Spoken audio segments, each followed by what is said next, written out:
Hey y'all, Iric Sky here, and I'm always curious about things, and one of the things is how has enjoying nature changed throughout the past, let's just say 40 or 50 years. Now I know that myself, for example, I know how to find my way around in the wilderness, I know how to use a map, and obviously now I know how to use a GPS and waypoints. I know what to do if I'm stranded in the wilderness. I know how to find food. I know how to purify water. I know how to survive if I'm presented with that situation. Now, what's often different today is that even when people experience a wilderness, they don't want to put a backpack on. They don't necessarily want to get a tent. What they want to do is probably something called glamping. G-L-A-M-P-I-N-G. Glamping is like, in my opinion, it's fake camping. So it's taking the experience of nature and dumbing it down to a very extreme degree, so that you may be in a really fancy tent in a natural location, but you've got all the amenities, or most all the amenities that one would have at home. So that's kind of been the shift. And I'm not saying that I disagree with it. Would I enjoy glamping?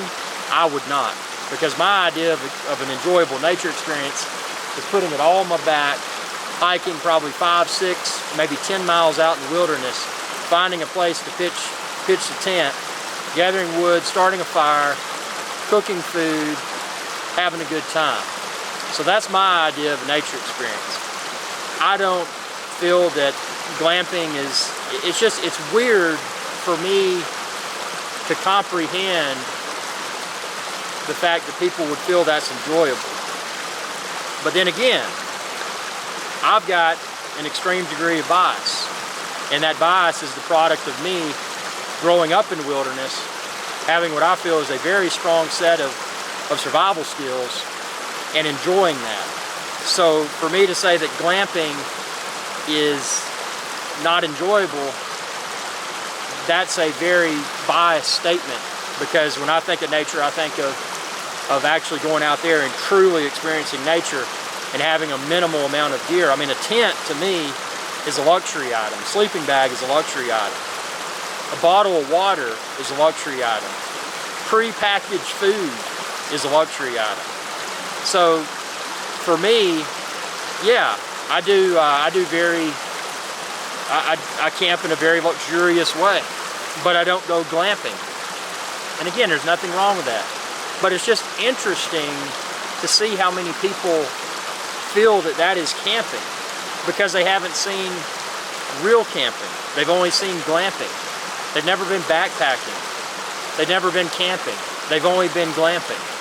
So what are your thoughts about this? Again, I'm not trying to bash anyone. That's not my intent. It's more of a curiosity.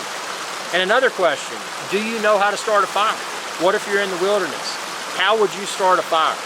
Comment within this video's description. And I'm assuming, you may have a lighter, you may have a match, you may not, but how do you start that fire? Maybe it's a little bit damp out. What would you do to start a campfire? That's one of the most basic survival skills that I bet a lot of people nowadays may not know how to do that. Even if you watch a lot of popular survival shows on TV, if you were presented with a situation, if you were dropped off in the middle of nowhere and you had to start a fire, would you be able to do it? Fire is essential. Fire and shelter are both essential. You get that, then you can go out and you can forage for food, you can hunt for food. You ought to be pretty good. But tell me what you think. How do you describe yourself when it comes to wilderness skills? And if you were dropped off in the middle of nowhere, do you feel that you could survive? And if so, why? What would you do first? Thanks for watching, and thanks for commenting below. And be sure to subscribe to my channel if you haven't already. It's youtube.com/IricSky. Y'all have a good day. Hey y'all, Iric Sky here. If you enjoyed this video, please be sure to subscribe, like, and share. It's viewers like you that enable my channel to continue to grow. Thank you.